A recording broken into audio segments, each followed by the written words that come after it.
Ta technique préférée, c'est Uchimata, mais tu sais pas comment t'entraîner tout seul chez toi. Alors dans cette vidéo, je vais te montrer plusieurs exercices que tu vas pouvoir appliquer à la maison avec les moyens du bord. On y va, c'est parti.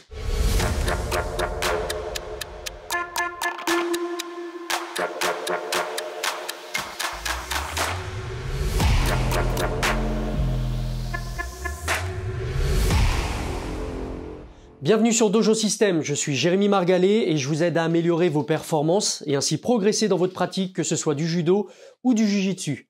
Alors aujourd'hui, on va étudier la technique Uchimata, Uchimata qui signifie en japonais fauchage interne.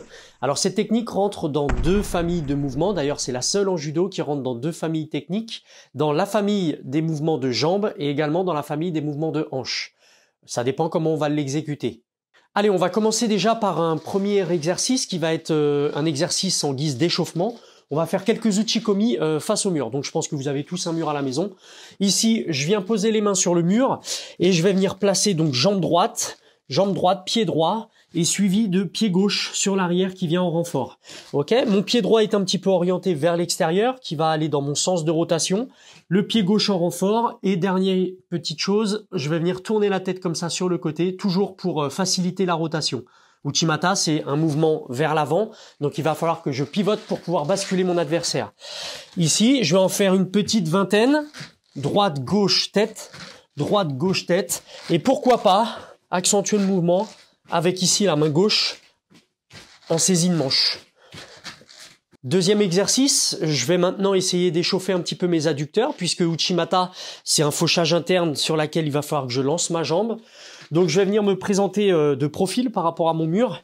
Et ici, je vais monter la jambe devant et la lancer sur l'arrière. Alors au début, on commence pas trop fort, d'accord? Et puis au fur et à mesure, vous allez le sentir, ça va commencer à s'échauffer à l'entrejambe ici, et je vais pouvoir m'amuser à envoyer un petit peu plus fort la jambe. N'oubliez pas le mouvement de tête qui va aller chercher le sol, ici. Ne pas rester droit, même pour les plus souples, parce que ça va vous obliger à avoir de la dynamique sur la technique qu'on va faire aujourd'hui, ici. Voilà. Pour équilibrer, vous pouvez faire jambe gauche, ça mange pas de pain.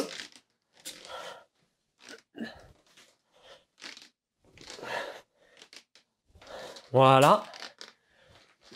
Et puis, on peut le rendre un petit peu plus dynamique, cet exercice, avec un petit saut. Donc ici, hop, je saute, je saute, je saute, je saute, je saute. Donc dans cet exercice, on va rajouter la rotation aux deux premiers qu'on a vus. Donc je vais me placer comme sur mon premier exercice. Ensuite, je vais ajouter mon demi-tour, rotation, et je vais lancer ma jambe droite pour le fauchage interne. D'accord? On n'oublie pas de tourner la tête du côté de la jambe de sol pour pouvoir créer une espèce de torsion dans le dos et ce qui va faciliter la projection sur Uchimata. Allez, on y va, on s'en fait une vingtaine.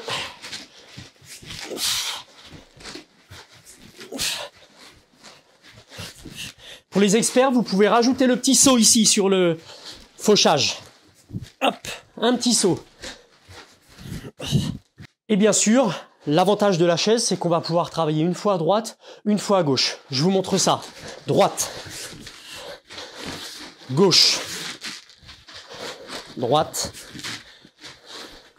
gauche. Si tu débutes, n'oublie pas de déjà travailler vraiment au ralenti pendant quelques séances. Ça sert à rien d'aller trop vite. Généralement, sur ce genre d'exercice, on va aller plus vite que la musique. Et finalement, après, on rajoute des mouvements parasites qui ne sont pas nécessaires. Donc vraiment, travailler au ralenti sur cette technique pour vraiment avoir le bon placement de jambes et une belle forme de corps avant de pouvoir accélérer. On est bien échauffé, maintenant on va commencer à rentrer un petit peu dans les détails et là je vais te parler de déséquilibre. Le déséquilibre sur Uchimata va se faire sur un déséquilibre avant. Et oui, puisque c'est une technique avant. Puisque l'adversaire va tomber vers l'avant, il va falloir que je vienne l'amener sur la pointe des pieds. L'amener sur le déséquilibre, donc avant. Pour ça, je vais m'accompagner de la ceinture que je vais prendre ici avec en laissant un petit peu de mou de chaque côté. Et le déséquilibre avant va se faire tout simplement en venant ici ouvrir les coudes, ouvrir la garde de l'adversaire, hein, ici. Alors on peut s'imaginer un petit peu comme si je voulais l'accrocher au porte-manteau, l'adversaire, donc je l'attrape par le revers et la manche et je veux l'amener sur un porte-manteau, donc je vais le tracter non seulement vers moi, donc vers l'avant, mais également un petit peu vers le haut. Pourquoi? Pour que lui puisse se retrouver vraiment sur la pointe des pieds, sur le bout de ses orteils, pour que je puisse après le faire basculer vers l'avant. Donc j'en fais quelques-uns dans le vide. Et l'objectif, comme vous pouvez l'entendre, ça va être d'essayer de faire claquer la ceinture. Pourquoi je fais ça? Parce que ça me permet d'être plus dynamique dans les bras et ça m'oblige à accentuer le mouvement. Là. À ça vont se rajouter le placement des jambes qu'on a vu au premier exercice. 1, 2, 3. 1, 2, 3. N'oubliez pas de faire claquer la ceinture.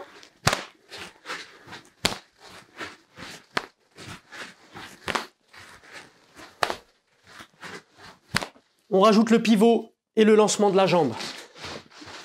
Là, rotation, lancement de la jambe. Alors sur le lancement de la jambe, je vais tirer fort sur la manche vers le bas, mais en diagonale bas, comme si je voulais ramener la manche ici à ma hanche. Accompagné de la tête qui va se tourner sur le même côté, qui va regarder loin derrière pour pouvoir créer une torsion des épaules, ce qui va permettre à l'adversaire de basculer. On y va. 1, 2, 3. Voilà, travaillez-le un petit peu en décomposé au début. Et après on l'envoie.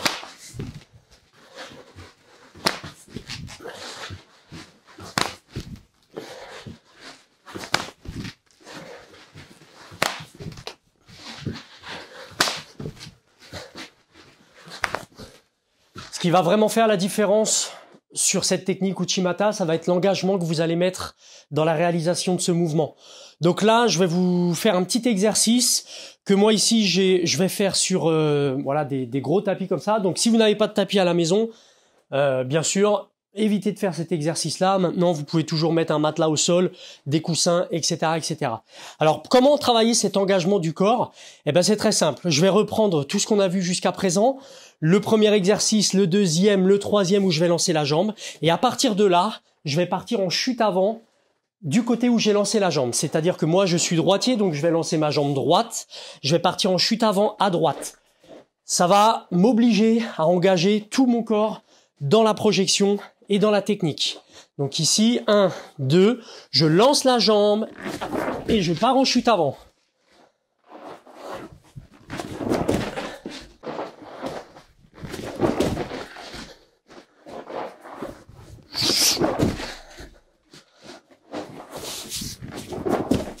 Alors on peut imaginer que vous n'êtes pas encore trop à l'aise avec les chutes avant. Et donc dans ce cas-là, ce qu'on va faire, c'est qu'on va contrôler le sol avec les mains avant de lancer la chute avant. Donc je reprends en détail mon Uchimata ici, 1, 2. Moi je suis droitier, donc je vais lancer la jambe droite. Ok, je vais maintenant contrôler le sol avec les mains. Je pose mes deux mains ici au sol. Je vais tourner la tête.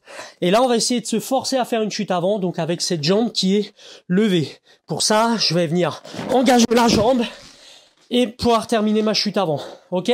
Donc c'est la même chose, sauf que maintenant, voilà, je pose les mains avant de passer sur la chute à l'avant. Aïe!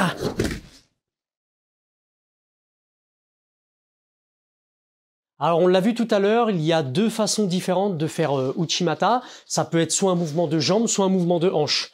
Donc ici, je vais pas trop rentrer dans les détails, mais je vais quand même notamment vous montrer les deux manières de faire sur cette technique-là. Je vous prépare un tuto un peu plus détaillé avec les deux façons de réaliser Uchimata. Donc la première, on va se concentrer sur les mouvements de jambes, sur la technique de jambes. Donc pour ça, je vais venir me placer à l'extérieur de mon adversaire. Vous avez vu, je suis à l'extérieur de mon adversaire. Et là, à partir de là, je vais pouvoir lancer la jambe, mais je vais plutôt aller chercher le bas de sa jambe. Si je cherche le haut de la jambe, il va pouvoir esquiver, retirer lui sa jambe, et puis ma technique sera pas efficace. Donc pour aller ramasser le bas de la jambe, il faut vraiment que je sois extérieur de l'adversaire. À partir de là, eh bien, je connais mon mouvement, je vais venir lancer la jambe pour le faucher et le reste du corps va suivre, la tête, les bras, etc. Donc là, on est plus sur un Uchimata de jambes. Je vais vous montrer maintenant la nuance avec le Uchimata de hanche, où cette fois-ci, plutôt que d'aller chercher l'extérieur, je vais rentrer à l'intérieur de mon adversaire. Je rentre entre ses jambes et je vais venir coller la hanche. Donc pour ça, l'exercice de tout à l'heure avec la ceinture, je vais venir le tracter et l'amener sur ma hanche. À partir de là, je vais faire ma rotation tout en gardant le partenaire près du corps. Et je vais lancer cette fois-ci la jambe à l'intérieur, mais je vais aller chercher le haut de la cuisse, ici. Au niveau des adducteurs, on y va. Là, je viens le coller. Et là, je lance la jambe pour le faucher.